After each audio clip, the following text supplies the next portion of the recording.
This program is made possible in part by a grant from Charlotte Metcalf. The concept of justice is central to the American experience. We celebrate it in our monuments and in our history. But who gets justice and who defines it are seldom considered questions. Today's guest is a practicing attorney and dystopian novelist who combines his talents in a new novel exploring these concepts in a different America. He's Christopher Brown this week on Story in the Public Square.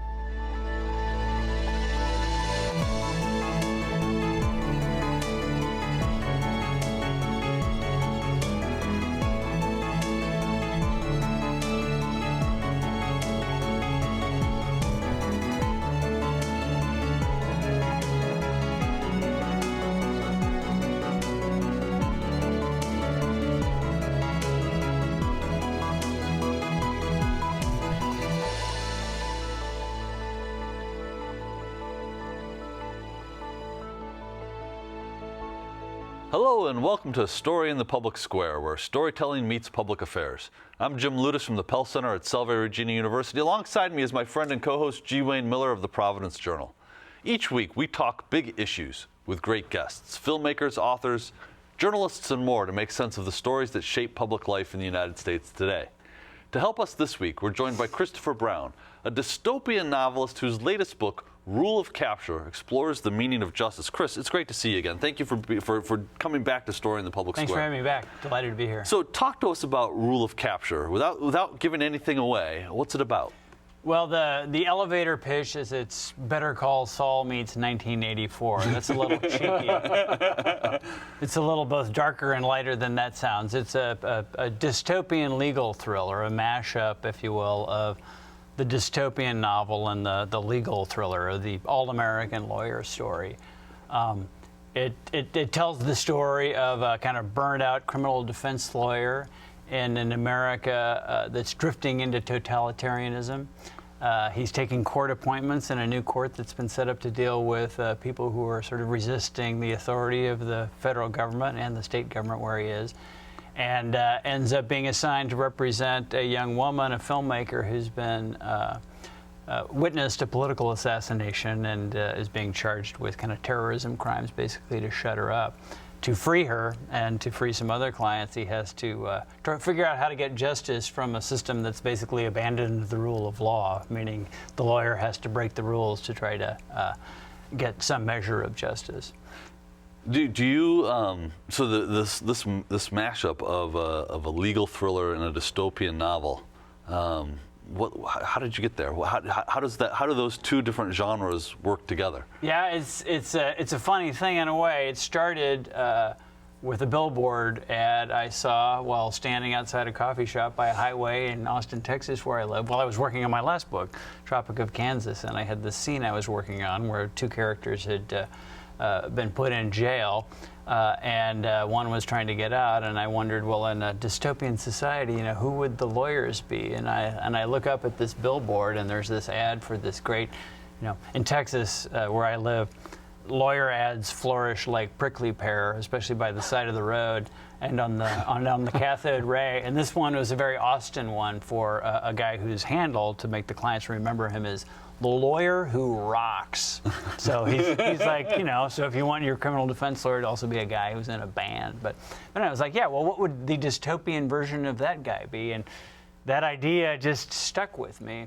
And as I dug into it, I realized it was much more interesting territory than just the kind of the humor and the character of that. That interesting character leads to interesting ideas about having a viewpoint into really kind of digging into what justice really is in America and how the society is really kind of constructed. So I want to dive deeper on those issues, but I know that you, this was a thought process that occurred to you while you were writing Tropic of Kansas, which was a phenomenal book. But this was, how does that grow from an idea that I think got left on the editing floor?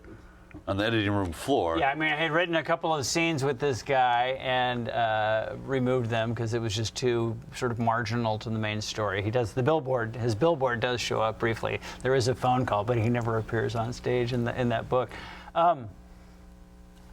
It's a funny thing. It starts with character. I'm trying to write a character-driven fiction that's entertaining, but also uses the tools of science fiction to deal with kind of bigger ideas. And this idea I was really attracted by it. I mean, maybe it's because I'm a lawyer who also is a writer, and I've been a lawyer who writes science fiction for a long time. Two things that would seem like they wouldn't necessarily go together. And I had never been that interested in lawyer stories kind of coming up, and I was suddenly like, oh, there's interesting material here. This is like this rich kind of body of material that everybody's familiar with, and if you kind of grab it and repurpose it for your own ends, my thinking was you can do something really interesting and fresh with it, and I hope others will agree I've managed to do that. So what year was it when you saw this billboard and you had this germ of an idea that became your book? It would have been 2013 or 14 when I was writing Tropic of Kansas. So you're writing Tropic of Kansas, which is a fantastic book.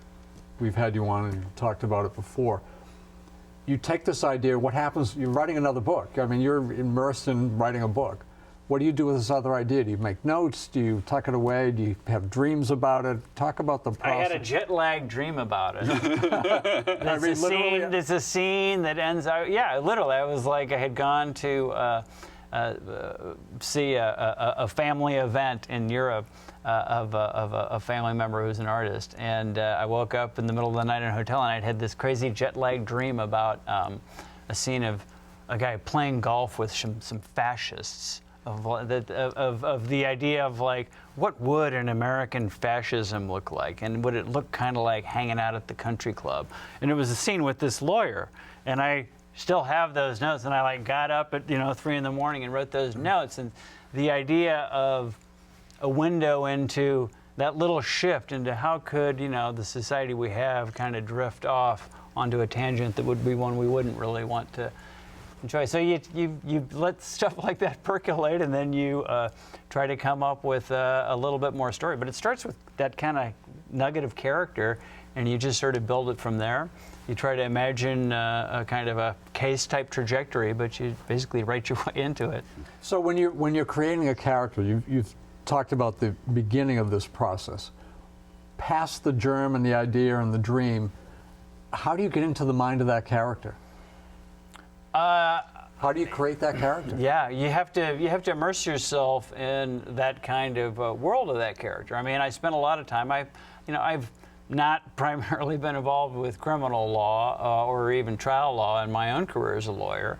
But I've been involved at the margins. And another kind of experience I had while working on Tropic of Kansas that had a big influence on this was I served on a grand jury in the county where I live in Austin, where you're meeting every 3 days a week for a period of months, hearing every felony indictment that the county attorney or the district attorney wants to bring.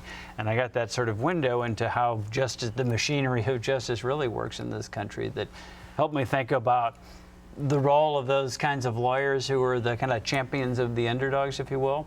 And then I spent a lot of time, Wayne, hanging out in the federal courthouse in Austin and watching trials and seeing from another angle of how things really work. And a lot of the scenes in the book are just drawn straight from that, from kind of things I saw in the courtroom and cases that no one was really paying much attention to, just the everyday machine and working its way through the lives of humans. This is a perfect segue, I think, into sort of a conversation about what speculative fiction is, because in our conversations, both on the show a couple years ago and then in our phone call a week ago, we talked about sort of you're writing about the world that you've seen. That dystopian is a kind of realism. Can you unpack that a little bit for us? Yeah, I mean, I'm trying to use speculative fiction, whether it's dystopian or utopian or whatever angle of attack you want to undertake, to kind of take the material of the observed world and maybe dial up or down certain elements of it to try to understand the world that could be, right? And to kind of put a funhouse mirror up to the world, if you will. But keep it as closely yoked to the real as you can, to the kinds of things that practitioners of so-called social realism do. And to allow some idea content to kind of come into the story, to let you play with the possibility of how fiction can serve as a kind of a laboratory to think about other ways in which life could be maybe better. Sometimes maybe look at a darker version of the world we live in to try to imagine what could be on the other side of that. And also by introducing a little bit of wonder into it, you hopefully make it a little more interesting than what you see out the world every day. But more than anything, by slightly twisting it, letting people see things, to see truths in the world around them that realism can't show. Do you find that your fiction draws readers into not only the world of fiction, but the world of fiction examining the real world that might not otherwise come to, for example, who might not read nonfiction, who might not be exploring the issues you do? Fiction provides an additional lore to those. I think if you can,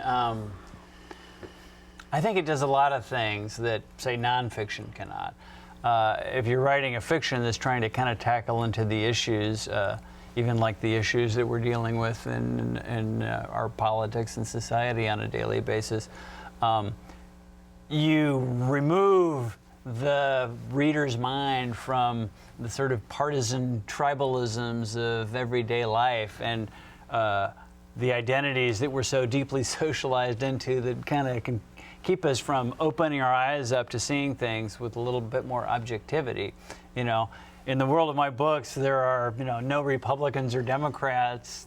There's no kind of real political figures other than at the margins. Even the pop culture is made up.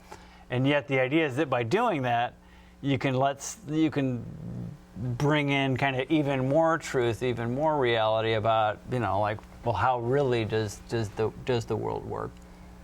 What do you hear from readers? I'm assuming you get a lot of feedback from your books. Yeah, I think like with this book, what I'm hearing from people is they're finding it, generally speaking, a really entertaining read, a kind of a propulsive page turner, as it were. I would second that. Which is delightful to hear, and because that's not something that comes naturally to me. I have to kind of write my way into it.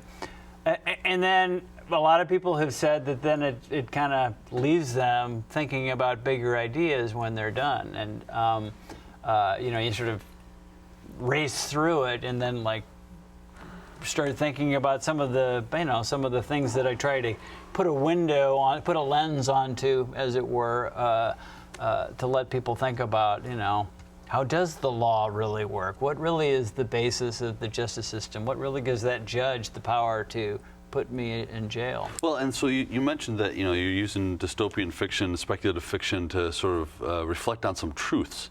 What's the truth about justice that sort of is animating Rule of Capture? The truth about justice that's animating Rule of Capture, there are a couple. One is that something that I learned in the grand jury system, that often in the criminal law in this country, the clients are guilty, but the things they're guilty of are, in the grand scheme of things, maybe not really that criminal. And the way in which those rules are applied is often unjust, maybe in a kind of everyday, not really conscious way, maybe in a very conscious way in some instances. And so in this book, I sort of I exaggerate slightly that notion that it's sort of self-evidently, it's like we have a government drifting into totalitarianism, and it's like if you don't agree with them, that's a crime, basically. So kind of take that idea and push it a little bit. The other thing that this digs into is more of like an environmental theme, and sort of drawing on my own experience as a business lawyer, as a lawyer who's worked, in the hearts of 21st century capitalism to look at, how is it exactly that I own the land on which my house sits, and how is it that a particular group of people has the enforceable right to occupy the land and to do certain things to the land, to take from the land, and kind of digging into that, and the idea that, well, maybe if you look back far enough, at the root of all property rights is some form of theft. Right? It's kind of good. If you go back to the indigenous people who were here first, that that's a good case. Yeah, well, and if you live where I do in Texas, one of the things I'm originally from the Midwest, and one of the things that has been a real awakening for me moving to Texas was realizing how many of my neighbors, were people who self-identify as indigenous, people who have family histories that predate the European settlement of the continent, and when you literally get to know your neighbors on those terms that way and see the world through their eyes as best you can, it really opens up a different way of looking at kind of the world around you and the history of the kind of the dirt under your feet. One of the most popular genres of American fiction is the lawyer story. How much of that did you consult in putting together Rule of Capture? A ton. As I mentioned, I had not really historically been super conversant in that genre. I had read bits and pieces, so I really dived in. And I dug into a variety of the kind of great, paradigmatic stories from from the contemporary legal thrillers of the likes of, Grisham and Michael Connelly and Lisa Scottoline and Scott Turow and those sorts of folks. The sort of 20th century examples, like obviously the stories like To Kill a Mockingbird, a kind of a model of that story of the kind of paladin of justice, or those Perry Mason stories that Earl Stanley Gardner wrote, which were the basis of this television show I always thought looked so snoozy when I was a kid. And then I went back and I looked at it like, oh, these are really kind of cool. This guy's like the ultimate trickster. And I even went further back to these like really early American lawyer stories. Like there was this, and a lot of these stories, they're practicing lawyers who decided to write fiction, and which is a kind of a peculiar thing in and of itself, how much of that there is, right? But there was this guy named Melville Davison Post, who was did debt collections law in West Virginia in the turn of the last century. And he wrote this series of stories that are basically about a lawyer who, what he does is he helps the clients get away with the crime. And that was kind of the revelation when he has this one story called Corpus Delicti that's sort of famous, where it's about the lawyer helps the client commit murder and get away with it. And it's presented as if that's a happy ending in a way. And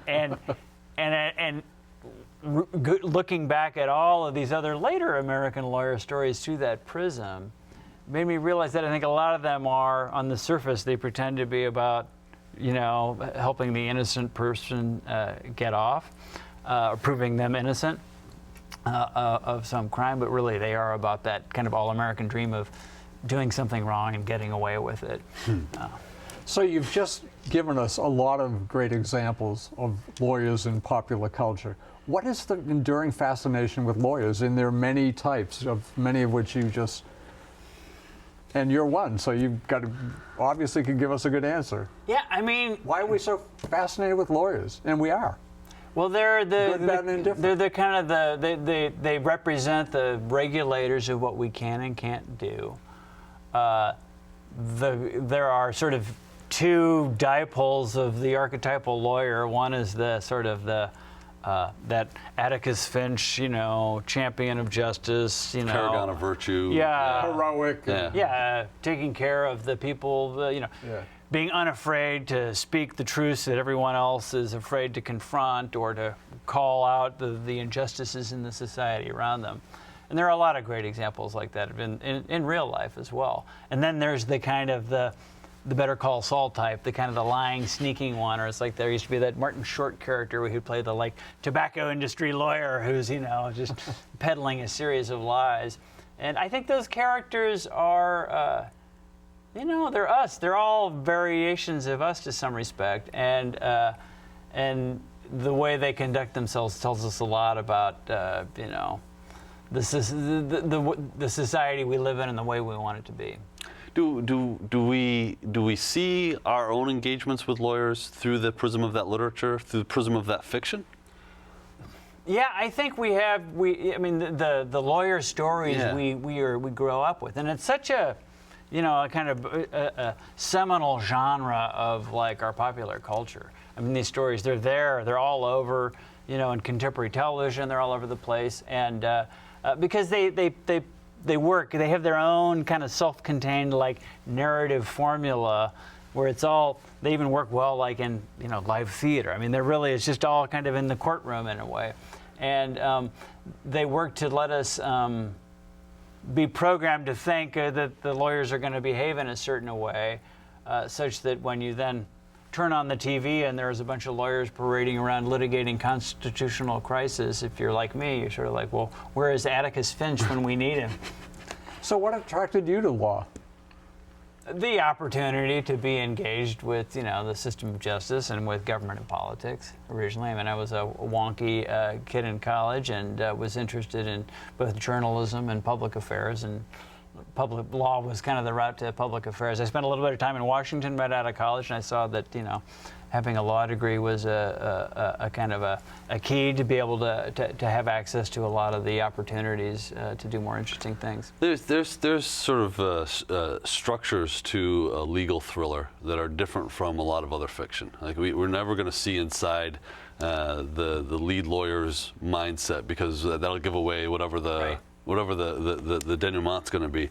How does that affect the way you have to write a story like this? It's really tricky. So as a writer, when I dug into these legal thrillers and other lawyer stories, it's like, oh, these guys, they break all the rules. One of the sort of most basic rules of writing fiction is show, don't tell.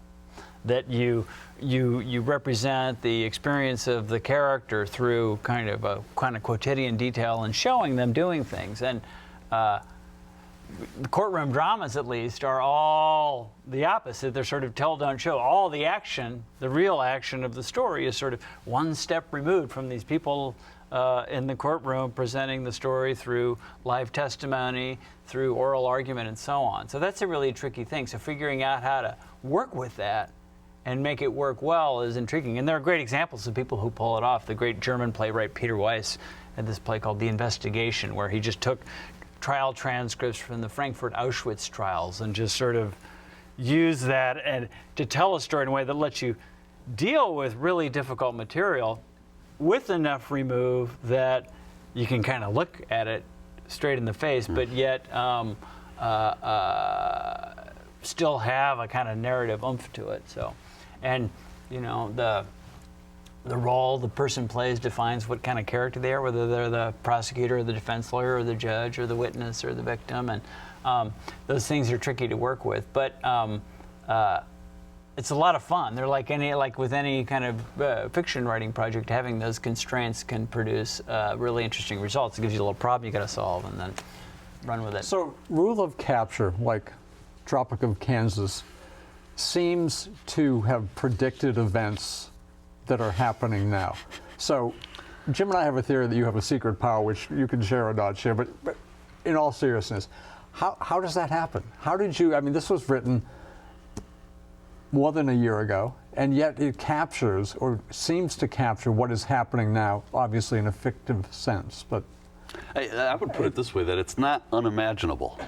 The world that you describe is not. I think about the trials at Guantanamo Bay, or I think about some of the extra constitutional things that we've done since 9/11, and I go, that passes really, the Google test. I mean, a big part of why I wanted to write this book was my frustration at those post 9/11 things, where I thought, here are all these lawyers who are just writing the memos that pave the way for, in my opinion, the abandonment of the rule of law, or at least the abandonment of norms that I thought were well established.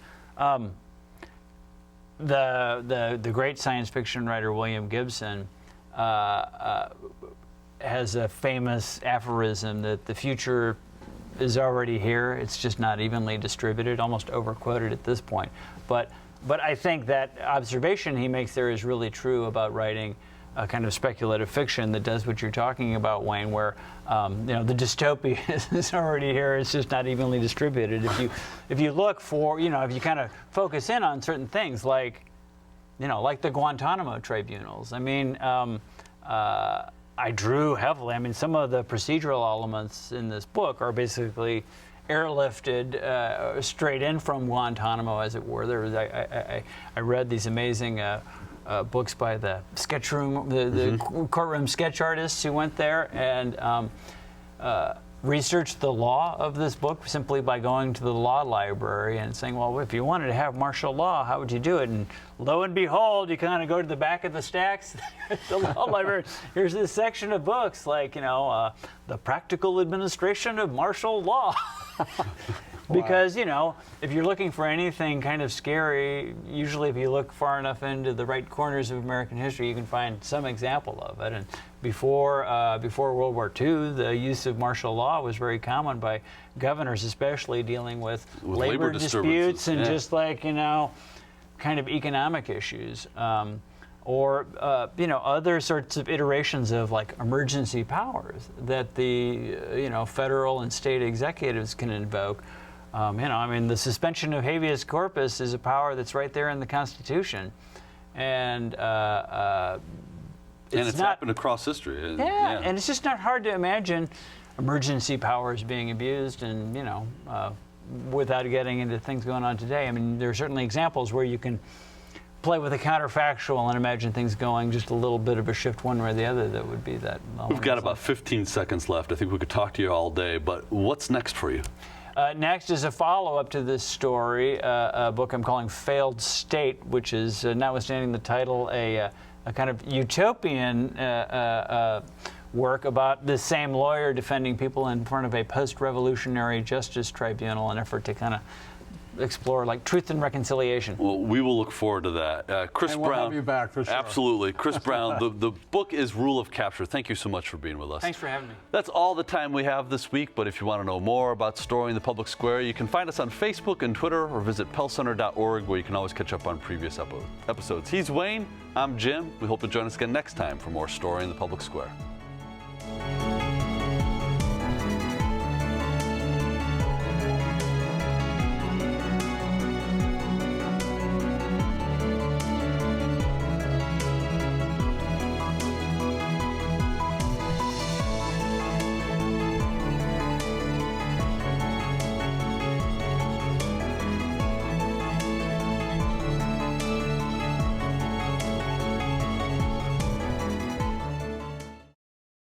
This program is made possible in part by a grant from Charlotte Metcalf.